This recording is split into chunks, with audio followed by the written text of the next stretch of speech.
कार्यालय में 4 चपरासी थे। उनमें से एक का नाम गरीब था। बेचारा बहुत ही सीधा, बड़ा आज्ञाकारी, अपने काम में चौकस रहने वाला, घुड़कियां खाकर चुप रह जाने वाला इंसान था वो। इतना सरल कि किसी की बात टालना जानता ही ना था। मुझे इस कार्यालय में आए 1 वर्ष हो गया था, पर मैंने उसे एक दिन के लिए भी अनुपस्थित नहीं पाया था। मैं उसे ठीक 9 बजे कार्यालय में देखने का आदी हो गया था, मानो वह भी इस कार्यालय भवन का कोई अंग हो। यहाँ पर किसी की मिट्टी इतनी खराब नहीं थी जितनी बेचारे गरीब की। पदोन्नति का अवसर आता तो शेष तीनों चपरासी नंबर मार ले जाते। गरीब को कोई पूछता भी ना था। शेष तीनों चपरासी 10-10 रुपए वेतन पाते थे, पर बेचारा गरीब 7 रुपए पर ही अटका हुआ था। सुबह से शाम तक उसके पैर एक क्षण के लिए भी नहीं टिकते थे। यहाँ तक कि तीनों चपरासी भी उस पर क्रोध जताते। कार्यालय के कर्मचारी ही नहीं, बड़े बाबू तक उससे चिढ़ते थे। उस पर कितनी ही बार जुर्माना हो चुका था और डांट फटकार तो नित्य का व्यवहार था। मुझे उस पर दया आती थी। मैं अपने बर्ताव से उसे यह दिखाना चाहता था कि मेरी दृष्टि में उसका आदर अन्य तीनों चपरासियों से कम नहीं है। यहाँ तक कि कई बार मैं उसके पक्ष में बाकी कर्मचारियों से लड़ भी चुका था। एक दिन बड़े बाबू ने गरीब से अपनी मेज साफ करने को कहा। वह तुरंत मेज साफ करने लगा। दैवयोग से झाड़न का झटका लगा तो दबात उलट गई और रोशनाई मेज पर फैल गई। बड़े बाबू यह देखते ही आपे से बाहर हो गए। उसके दोनों कान पकड़कर ऐंठे और भारतवर्ष की सभी प्रचलित भाषाओं में दुर्वचन चुन चुन कर उसे सुनाने लगे। बेचारा गरीब आंखों में आंसू भरे चुपचाप मूर्तिवत सुनता रहा, मानो उसने कोई हत्या कर डाली। मुझे बड़े बाबू का जरा सी बात पर इतना भयंकर रौद्र रूप धारण करना बुरा लगा। यदि किसी दूसरे चपरासी ने उससे भी बड़ा अपराध किया होता तो भी उस पर इतना कठोर वज्र प्रहार न होता। मैंने अंग्रेजी में कहा, बाबू साहब, आप अन्याय कर रहे हैं। उसने जानबूझकर तो रोशनाई गिराई नहीं। इसका इतना कड़ा दंड देना अनुचित है। बड़े बाबू बोले, आप अभी इसे जानते नहीं। इसके घर में 2 हलों की खेती होती है, हजारों का लेन देन करता है, कई भैंसें दूध देती हैं। इन बातों का इसे घमंड है। घर की दशा ऐसी ही होती तो आपके यहाँ चपरासीगिरी क्यों करता? मैंने कहा। बड़े बाबू ने गंभीर भाव से कहा, विश्वास मानिए, गांठ का धनी है पर बला का मक्खी चूस है। यदि ऐसा ही है तो भी कोई अपराध नहीं है। एक दूसरे महाशय बोल उठे, भाई साहब, इसके घर मनो दूध होता है, मनो जौ चना मटर होती है, लेकिन यह कभी यह नहीं सोचता कि थोड़ा सा हम लोगों को भी दे दे। यहाँ इन चीजों के लिए तरस तरस कर रह जाते हैं, तो फिर क्यों ना जी जले। फिर यह सब कुछ इसी नौकरी की बदौलत हुआ है, नहीं तो पहले इसके घर में भुना चना तक ना था। बड़े बाबू सकुचाकर बोले, यह कोई बात नहीं, उसकी चीज है, चाहे हमें दे या ना दे, उसका ईमान धर्म जाने। रहस्य खुल गया। बड़े बाबू ने सरल भाव से अपनी व्यथा दर्शा दी थी। समृद्धि के शत्रु सब होते हैं, छोटे ही नहीं बड़े भी।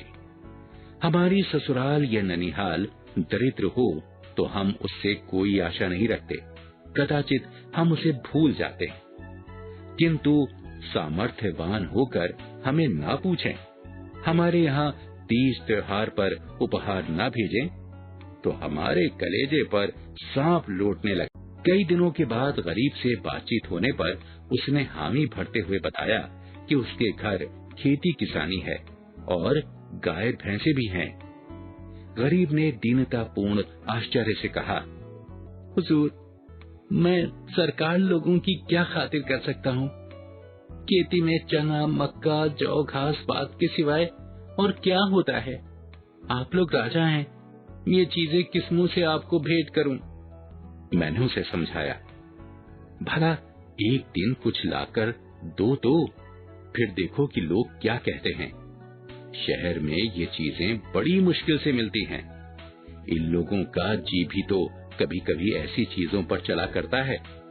दूसरे दिन गरीब आया तो उसके साथ 3 हृष्ट पुष्ट युवक भी थे। 2 के सिरों पर 2 टोकरियां थी, उनमें मटर की फलियां भरी हुई थीं। एक के सिर पर मटका था जिसमें गन्ने का रस था। तीनों युवक गन्ने का एक एक गट्ठर बगल में दबाए हुए थे। कार्यालय के चपरासियों और अन्य कर्मचारियों ने गरीब को घेर लिया। इतने में बड़े बाबू भी आ पहुंचे। मैंने बताया, गरीब अपने घर से यह सौगात लाया है, कुछ आप लीजिए, कुछ हम लोगों को बांट दीजिए। बड़े बाबू कृत्रिम क्रोध धारण करते हुए बोले, क्यों गरीब, तुम ये चीजें यहाँ क्यों लाए? अभी लौटा ले जाओ, नहीं तो मैं अभी साहब से कह दूंगा। क्या हम लोगों को मर भूख समझ लिया है? गरीब थर थर कांपने लगा। मैंने अपनी ओर से क्षमा प्रार्थना की। बहुत कहने सुनने पर बाबू साहब राजी हुए। तब चीजों में से आधी अपने घर भिजवाई, आधी में अन्य लोगों के हिस्से लगाए। इस प्रकार यह अभिनय समाप्त हुआ। अब कार्यालय में गरीब का मान होने लगा। उसे नित्य खुड़कियां ना मिलती, दिन भर दौड़ना ना पड़ता। कर्मचारियों के व्यंग्य और अपने समकक्षों के कटु वाक्य न सुनने पड़ते। उसके नाम में थोड़ा सा परिवर्तन हुआ। वह गरीब से गरीब दास बना। स्वभाव में भी कुछ तब्दीली पैदा हुई। दीनता की जगह आत्म गौरव का उदय हुआ। तत्परता की जगह आलस्य ने ले ली। वह अब कभी कभी देर से कार्यालय आता, कभी कभी बीमारी का बहाना करके घर बैठा रहता। उसके सभी अपराध अब क्षम्य थे। उसे अपनी प्रतिष्ठा का गुर हाथ लग गया। वह अब 10वें 5वें दिन दूध दही आदि लाकर बड़े बाबू को भेंट किया करता। वह देवता को संतुष्ट करना सीख गया। एक रोज बड़े बाबू ने उसे पार्सल छुड़ाने के लिए स्टेशन भेजा। कई बड़े बड़े पुलिंदे थे जो कार्यालय तक ठेले पर लाए गए। गरीब ने ठेले वालों से 12 आने मजदूरी तय की थी। जब पुलिंदे कार्यालय में पहुंच गए तो उसने बाबू से 12 आने ठेले वालों को देने के लिए वसूल किए। कार्यालय से कुछ दूर जाकर उसकी नीयत बदली। वह ठेले वालों से अपनी दस्तूरी मांगने लगा। ठेले वाले राजी ना हुए।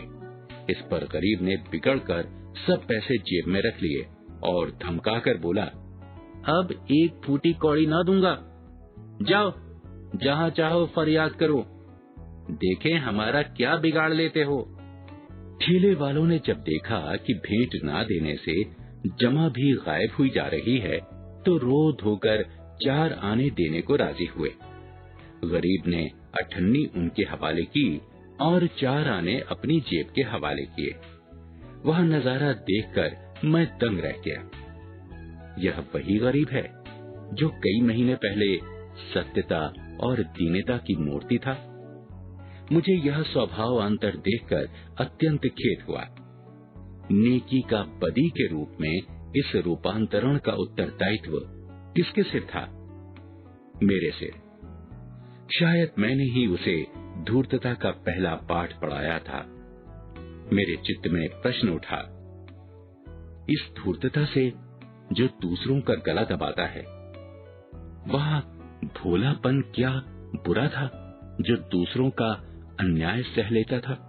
वह अशुभ मुहूर्त ही था जब उसे मैंने प्रतिष्ठा का मार्ग दिखाया, क्योंकि वास्तव में वह उसके पतन का मार्ग था। मैंने बाह्य प्रतिष्ठा पर उसकी आत्म प्रतिष्ठा का बलिदान कर दिया।